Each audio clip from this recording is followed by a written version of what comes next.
ചെറിയൊരു കാര്യം, വളരെ ചെറിയൊരു കാര്യമാണ് അത്. പക്ഷേങ്കിൽ ഒരു ജാതകത്തിൽ ഏറ്റവും പ്രധാനപ്പെട്ട സംഗതികളിൽ ഒന്നാണ്. അതായത് പഞ്ചമഹാപുരുഷ യോഗങ്ങളാണ്.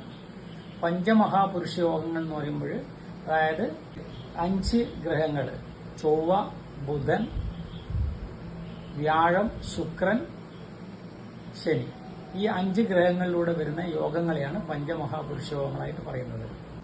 അപ്പൊ ശരിക്ക് മഹായോഗങ്ങൾ വരുന്നത് എങ്ങനെയാണെന്ന് വെച്ചാൽ, സ്ത്രീകൾക്ക് ഇത് ജാതകത്തിൽ വന്നാൽ പോലും സ്ത്രീകൾക്ക് ഈ യോഗം കിട്ടുന്നില്ല, കിട്ടാൻ അനുഭവമില്ല എന്ന് പറയുന്നത് എന്തുകൊണ്ടാണെന്ന് വെച്ചാൽ അതുകൊണ്ടാണ് പ്രത്യേകിച്ചിട്ട് പഞ്ചമഹാപുരുഷ യോഗം എന്ന് പറയുന്നത്. അപ്പൊ അത് ആണുങ്ങൾക്ക് മാത്രം ജാതകത്തിൽ കിട്ടുന്ന ഒരു യോഗമാണ്. അപ്പോൾ രുദ്ര, അതായത് ശരിക്കും പറഞ്ഞാൽ ചൊവ്വയെ കുറിച്ച് പറയുമ്പോൾ രുചക യോഗമാണ്. രുചക യോഗം അനുഭവപ്പെടുന്നത് എങ്ങനെയാണെന്ന് വെച്ചാൽ സാധാരണഗതിയിൽ അതായത് ലഗ്നം 4, 7, 10 ഭാവങ്ങളിൽ, കേന്ദ്രഭാവങ്ങളിൽ ചൊവ്വ നിൽക്കുമ്പോൾ ആ ജാതകന് കിട്ടുന്ന ഒരു യോഗമാണ് രുചക യോഗം. അതേപോലെ തന്നെ ബുധൻ നിൽക്കുന്ന ജാതകത്തിൽ ബുധൻ നിൽക്കുമ്പോൾ കിട്ടുന്ന ഒരു മഹായോഗമാണ് ഭദ്രയോഗം. ഭദ്രയോഗം എന്ന് പറയുന്നത് അത് കിട്ടുന്നത് ശരിക്ക് ലഗ്നം കൊണ്ട്, ലഗ്നം 4, 7, 10 ഭാവങ്ങളിൽ, കേന്ദ്രഭാവങ്ങളിൽ ബുധൻ നിൽക്കുമ്പോഴാണ് ഈ രുചക യോഗം അനുഭവപ്പെടുന്നത്. അതേപോലെ വരുന്നത് വ്യാഴം എന്ന് പറയുന്നത് ഹംസയോഗമാണ്. ആ വ്യാഴം ശരിക്ക് ലഗ്ന കേന്ദ്രങ്ങളിൽ, ലഗ്നം 4, 7, 10 ഭാവങ്ങളിൽ നിൽക്കുമ്പോഴാണ് ശരിക്ക് ഹംസയോഗം അനുഭവപ്പെടുന്നത്. അതേപോലെ തന്നെയാണ് ശുക്രൻ, മാളവീയ യോഗം. അപ്പൊ മാളവീയ യോഗം എന്ന് പറയുന്നത് ലഗ്നത്തിന്റെ 4, 7, 10 ഭാവങ്ങളിൽ ശുക്രൻ നിൽക്കുമ്പോൾ അതാണ് മാളവീയ യോഗം എന്ന് പറയുന്നത്. 5ാമത്തെ യോഗമാണ് ശശമംഗള യോഗം. ശശമംഗള യോഗം അത് ശനിയെ കുറിച്ചാണ്.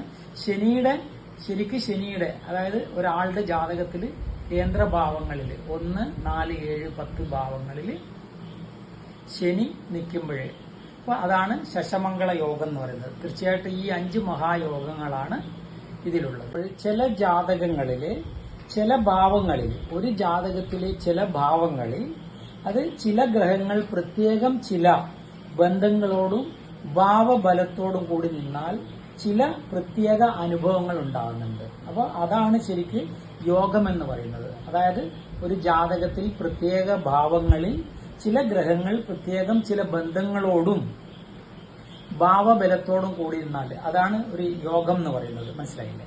അപ്പൊ അതിനാണ് യോഗങ്ങൾ എന്ന് പറയുന്നത്. ജാതകത്തിൽ ജീവിതത്തിന്റെ അത്തരം യോഗം, അതായത് ജാതകത്തിന്റെ ജീവിതത്തിൽ അത്തരം യോഗങ്ങളുടെ ഫലമായി പരമപ്രധാനമായ പങ്ക് ഈ യോഗങ്ങൾ വഹിക്കുന്നുണ്ട്. ചില ആളുടെ ജാതകങ്ങളിൽ ഇങ്ങനെയുള്ള അനുഭവങ്ങൾ വരുമ്പോഴാണ് യോഗങ്ങൾ വരുന്നത്. ഇപ്പൊ ചില ജാതകത്തിൽ ഗ്രഹനിലകൾ കണ്ടു കഴിഞ്ഞാൽ ഇപ്പൊ ജ്യോതിഷികൾ വിചാരിക്കും ഭയങ്കരം അനുഭവമായിരിക്കും. പക്ഷെ അതിൽ ചില ഗ്രഹനിലകളിൽ അതിൽ ഭാവം കൊണ്ട്, അതായത് ചില സംഗതികൾ, യോഗങ്ങള്, മോശം യോഗങ്ങളുണ്ട്. ഇതിൽ നല്ലതുണ്ട്, ചീത്തയുണ്ട്. അപ്പോൾ മോശം യോഗങ്ങൾക്ക് ഉള്ള ജാതകത്തിൽ ഗ്രഹനില കാണുമ്പോൾ നമ്മൾ വിചാരിക്കും നല്ല ഐശ്വര്യമുള്ള ജാതകമാണ്. പക്ഷെ ചിലതിൽ അതിന്റെ അനുഭവങ്ങൾ കിട്ടില്ല. എന്തുകൊണ്ടാണ് വെച്ചാൽ അതിലെ യോഗങ്ങൾ കാരണമാണ്, നല്ല യോഗം അല്ലാത്തതുകൊണ്ടാണ് അത് അനുഭവിക്കാൻ പറ്റാത്തത്. അതേപോലെ തന്നെ ചില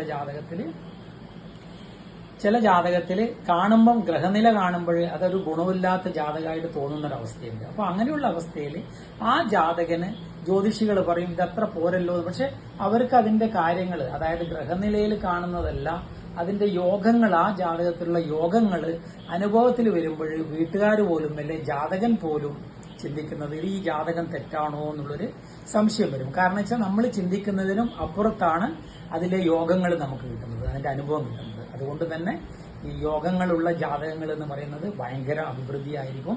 അത് എല്ലാ കാലത്തും അതിന്റെ അനുഭവങ്ങൾ നമുക്ക് അനുഭവിക്കാനും പറ്റും. അതിൽ പെട്ടതാണ് ഞാനിപ്പോൾ ഈ പറഞ്ഞിരിക്കുന്ന 5 പ്രധാന യോഗങ്ങൾ. 5 പ്രധാന യോഗങ്ങൾ എന്ന് പറയുമ്പോൾ പഞ്ചമഹാപുരുഷ യോഗങ്ങളാണ്. ഇതാണ് ഞാൻ നേരത്തെ പറഞ്ഞ 5 യോഗങ്ങൾ, 5 ഗ്രഹങ്ങളുടെ യോഗങ്ങൾ.